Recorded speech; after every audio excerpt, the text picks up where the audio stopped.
In today's video, I'm going to teach you how to add time in Google Sheets, whether you're dealing with hours, minutes, or seconds.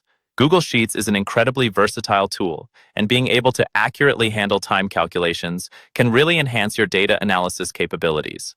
So let's dive right in and explore how you can do this step by step. First, let's start by opening a Google Sheet. You can simply go to your browser and type in Google Sheets or access it through your Google Drive. Once you've got your sheet open, you'll be able to select any cell by clicking on it. Choosing the right cell is key because this will be where we perform our time calculations. Next, you'll want to subtract the time out from the time in. This is essentially finding the difference between two time entries, which can be very useful when tracking hours worked or duration of activities. To do this, you'll click into a cell where you want the result and start typing your formula. Here's where the formula comes in handy. You'll need to type in an equal sign followed by an open parenthesis. Then take the time out cell, say D4, and subtract the time in cell, such as D3. The formula should look like this, equal sign D4, D3. Now to make sure that our answer reflects hours, you'll multiply the result by 24.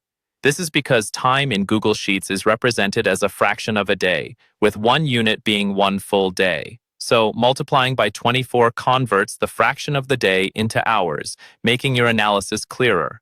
After you've entered the formula, hit the Enter key.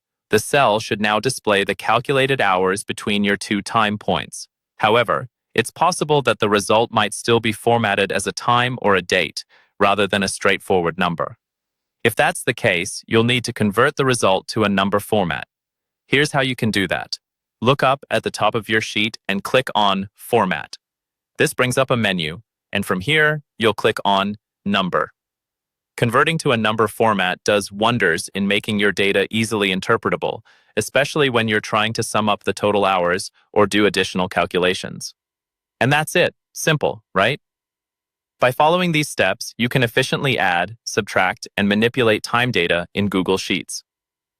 This functionality is not only useful for tracking time, but it's also an indispensable tool for more complex data analysis tasks.